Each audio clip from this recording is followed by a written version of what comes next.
अस्सलाम वालेकुम। उम्मीद है आप लोग सब ठीक होंगे, खैरियत से होंगे। अल्लाह का शुक्र है, मैं भी ठीक हूँ। यूके अब यूके का नहीं रहा। ये बात सुन के आप लोग परेशान नहीं होएगा।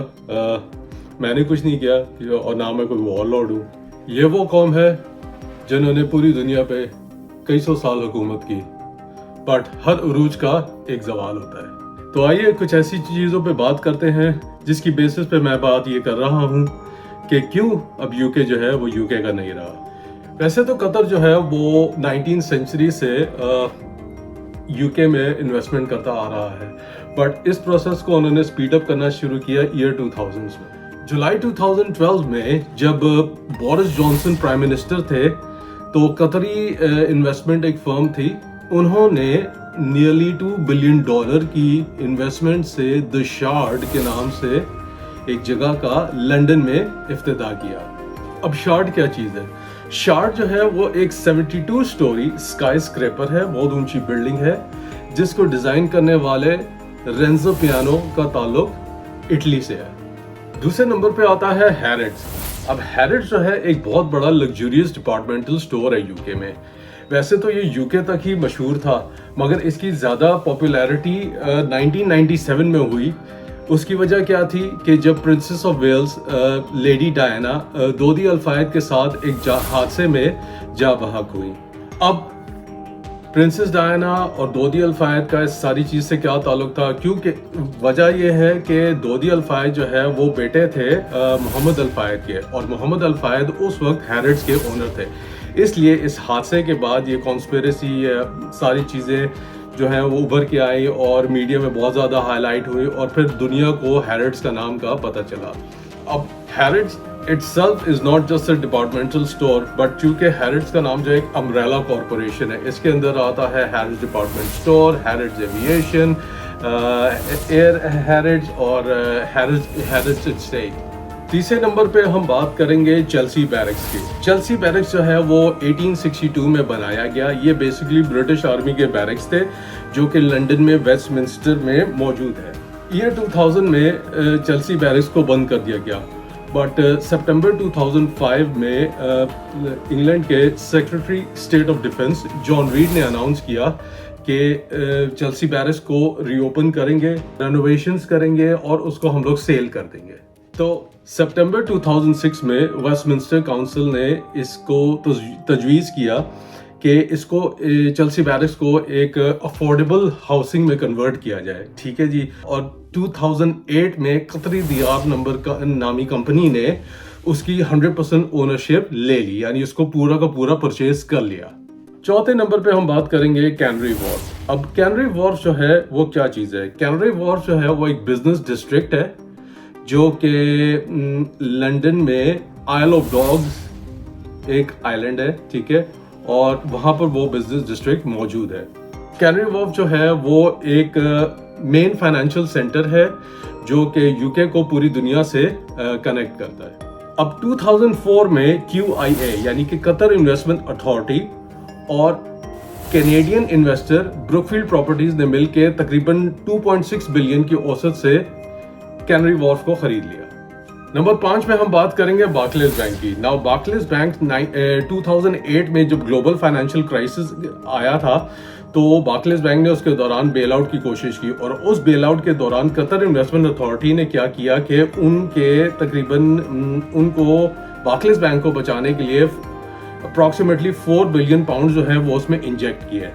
इसकी मदद से कतर इन्वेस्टमेंट अथॉरिटी ने जो है वो बार्कलेज बैंक के अप्रॉक्सीमेटली 1 बिलियन न्यू शेयर जो है वो खरीद लिए। अब आप इमेजिन करें कितनी इन्वेस्टमेंट उन्होंने बार्कलेज बैंक में कर दी। Now if you think Barclays bank is owned by British is British run या ब्रिटिश ओन्ड, तो mind guys it's not. But December 2003 में QIA ने एक बड़ा ही सरप्राइजिंग मूव खेला। उस मूव में उन्होंने ये किया कि उन्होंने अनाउंस किया कि हम लोग 362 मिलियन शेयर्स जो है बार्कलेज बैंक के जिसकी औसत अप्रॉक्सीमेटली 510 मिलियन पाउंड बनती है, वो शेयर कर रहे हैं। अब बात यहाँ पर आती है कि ऐसी मूव उन्होंने क्यों की। उसकी वजह ये है कि उन्होंने प्रेशर डाला बार्कलेज बैंक के कि वो अपनी स्ट्रेटजी को ओवरहॉल करें ताकि ان کی پرفارمنس جو ہے وہ improve who.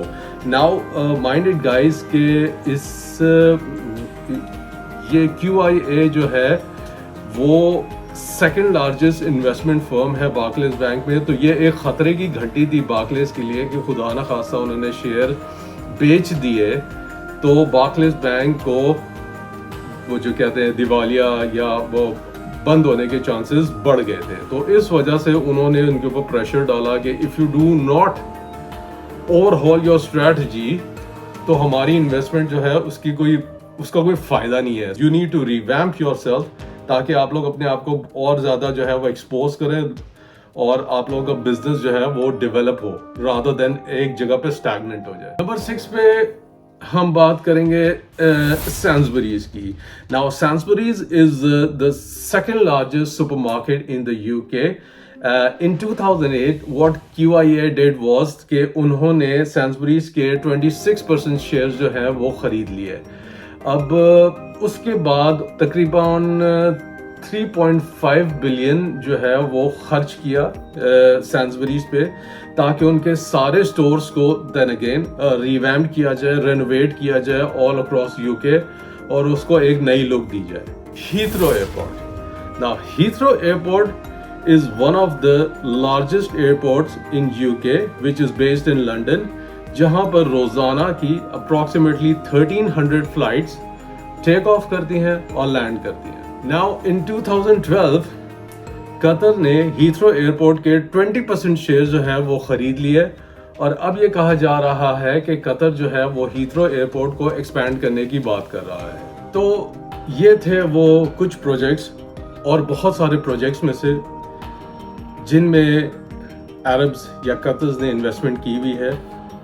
Now minded guys on a personal note پچھلے 8-10 سالوں میں میں آپ لوگوں کو یہ بتانا چاہ رہا ہوں ایک چھوٹی سی بات کہ جتنے عرب اسٹوڈنٹس قطری اسٹوڈنٹس UK میں آ چکے ہیں یا نظر آتے ہیں, جتنے عرب مجھے نظر آتے ہیں, اسٹوڈنٹس ہوں یا انویسٹرز ہوں یا بزنس اونرز ہوں یا کوئی بھی ایسا کوئی چیز کر رہے ہوں, چاہے وہ کوئی جاب کے سلسلے میں آئے ہوں, وہ پچھلے 8-10 سالوں میں جتنے میں نے دیکھے ہیں میں نے اس سے پہلے کبھی نہیں دیکھے.